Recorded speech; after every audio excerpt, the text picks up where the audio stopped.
سلام بینندگان گرامی، برنامه اخبار آزادی است از استودیوی مرکزی رادیو از شهر پراگ تقدیم شما می شود. امروز چهارشنبه 15 اپریل و من عبدالله اشرف هستم در خدمتتان. حالا توجه کنید به سرخط موضوعهای برنامه امروز. بازداشت 4 شهروند تاجیکستان با اتهام تشکیل حمله‌های تروریستی در آلمان. ساکنان حصار از بارشات شدید و سیل 2 روز اخیر خسارات زیاد برداشتند. ضرر نه حولی نه زیروات هم اشتای اوان. حدوالودم اوان اوسود برامد رفت. اوراها داشتیم بیرون راهش کردیم رفت. 35 نفر مهاجر از آسیای میانه که با کرونا ویروس گرفتار شدند در داخل خوابگاهشان در ولایت لنینگراد روسیه تبابت میشوند. صاحب خوابگاه تمام مسئولیت را به دوش خود گرفت. او استقامت کنندگان بنا را با خوراکواری و موادهای دیگر ضروری پررا تأمین میکند. صبح امروز کارمندان پلیس در آلمان 4 نفر زادگان تاجیکستان را به گمان تشکیل حمله‌های تروریستی بازداشت کردند. در این باره رسانه‌های آلمان خبر دادند.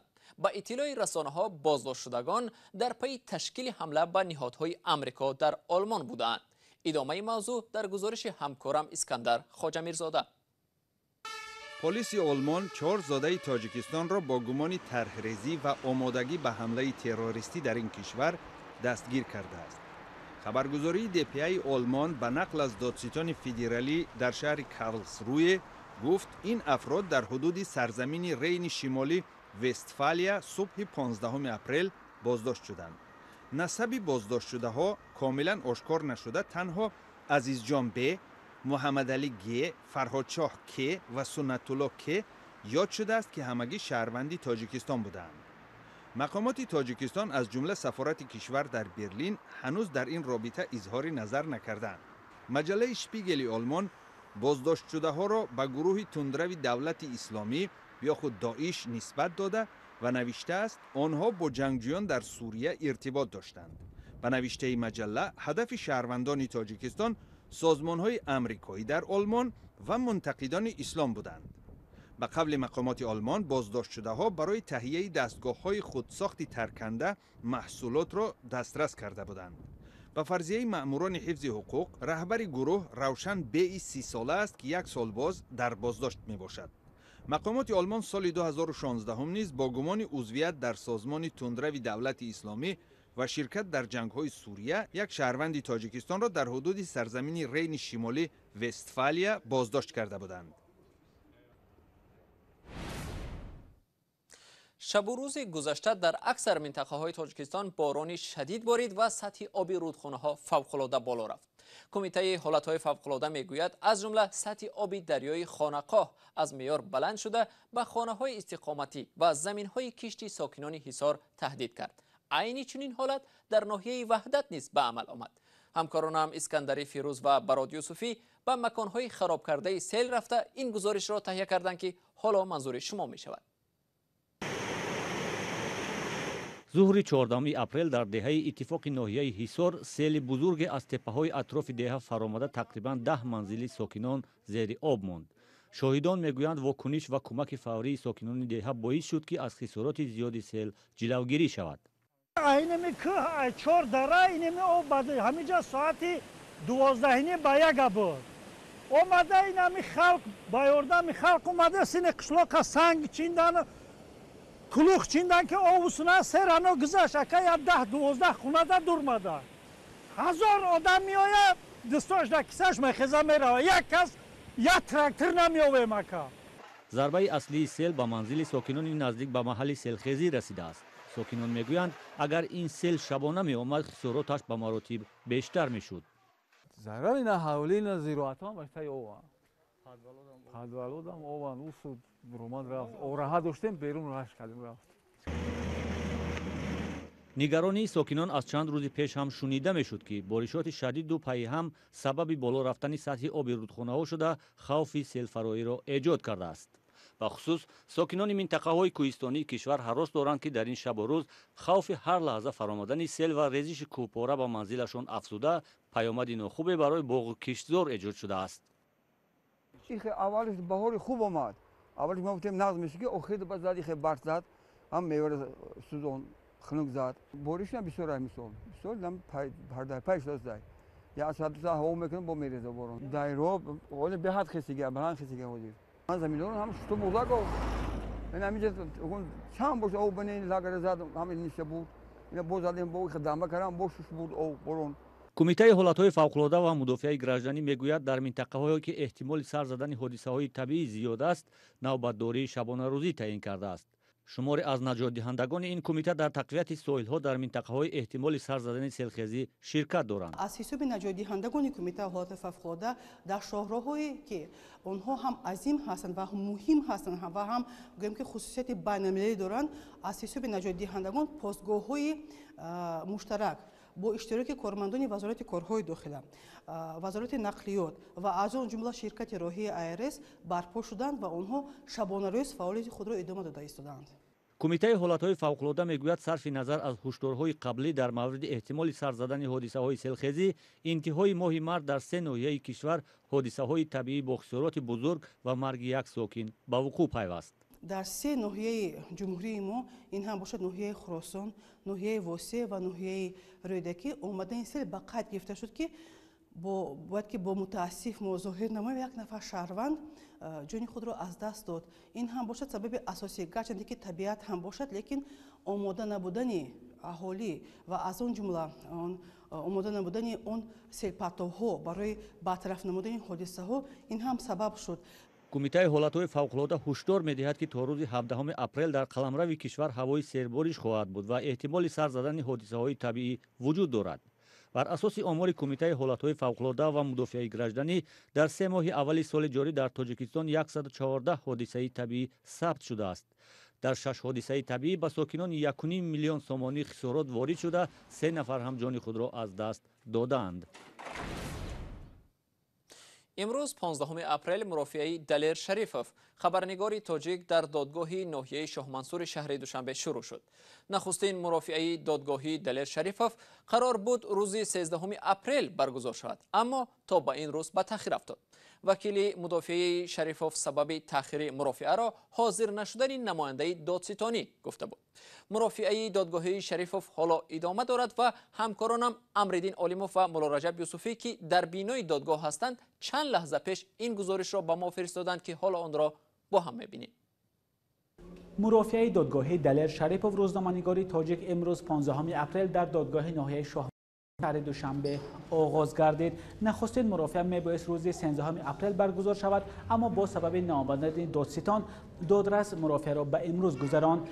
وکیل دفاع دلیر شریفوف بعد از برآمدن از نزد دادرس گفت مرافعه کشاده برگزار می‌گردد اما با سبب توصیه‌های سازمان جهانی تندرستی و هم وزارت تندرستی تاجیکستان که جمع شدن آدمان زیاد را در یک جا منع می‌کند دادرس به خلاصه آمده است که مرافعه را با تعداد محدودی آدمان برگزار کنند.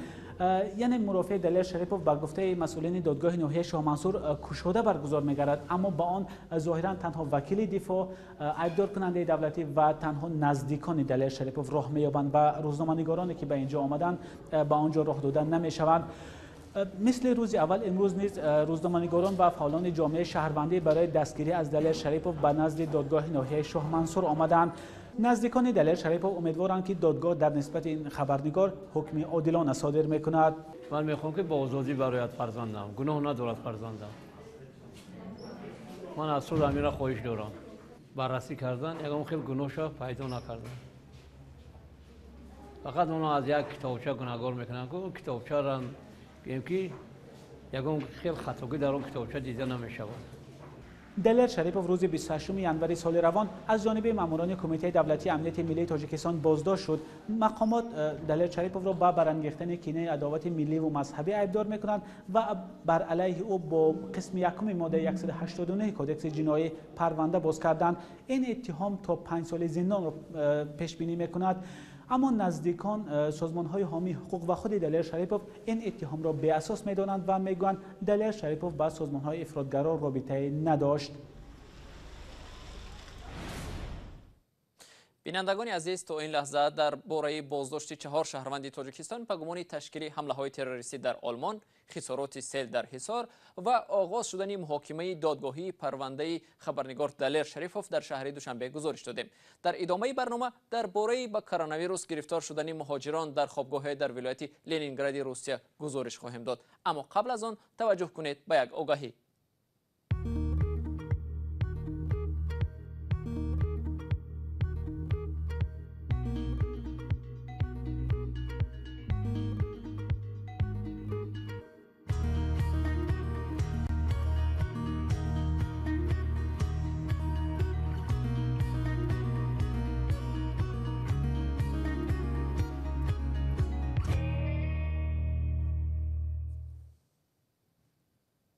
سر از امروز 15 اپریل در شهر مسکو رژیم اجازتنامه یا خود پروپوست جاری شد.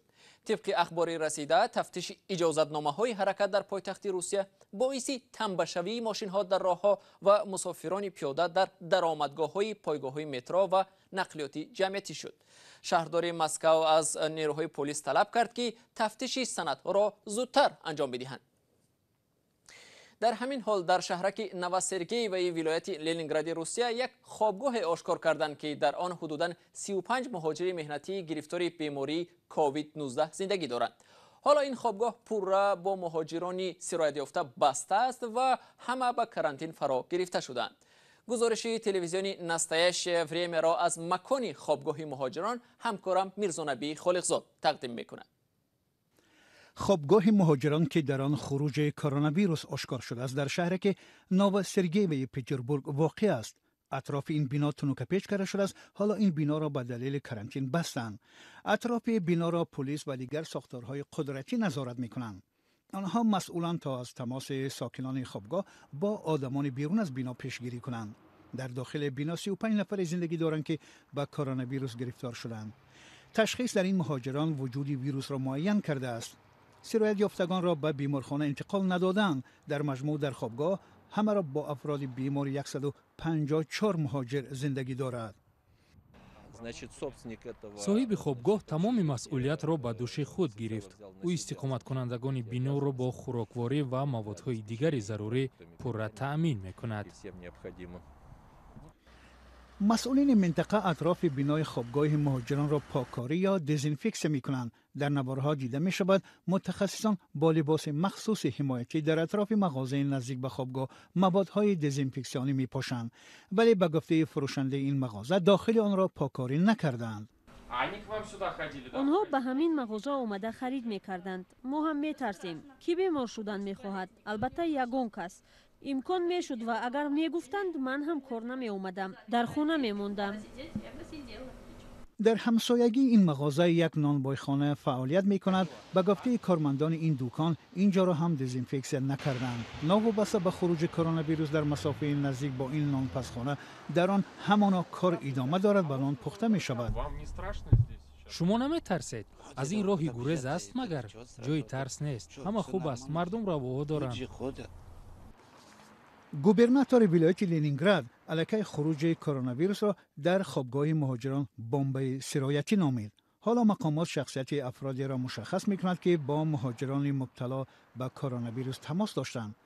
در نزد خوابگاه 4 اتوبوس دیده می‌شود. در این اتوبوس‌ها مهاجران به کار رفته می‌آمدند. به اطلاع دریافتی همه مهاجران در ساختمان‌های شهر کار می‌کردند. همچنین گفته می‌شود مهاجران قریب همه از آسیای مرکزی هستند ولی از آنها نام برده نمی‌شود. کابراشاه اوستاپیریان ورزشگر تاجیک قهرمانی دو کاراته آسیا غالب مسابقه قهرمانی سامبوی تاجیکستان گردید. مسابقه قهرمانی سامبو طبق قاعده های فدراسیون بین المللی در 9 وزن برگزار شد. جایزه های دیگر از وزن های پایانی نصیب اکمالدین کریموف و خورشید مجیدوف گردید. بینندگان عزیز، اینجا وقتی برنامه ما به پایان میرسد. تشکر از هر یکی شما که تا این لحظه ها با ما بودید. اخباری از این بیشتر را در سامانه رادیو آزادی www.azadi.org می توانید بخوانید. صحیفه های دیگری رادیو نیز در شبکه‌های اجتماعی دسترس هستند. فردا صبح برق شما را در نوید بامدادی با خبرهای تازه انتظاریم. تا آن دم خدا نگهداری هر یکی شما.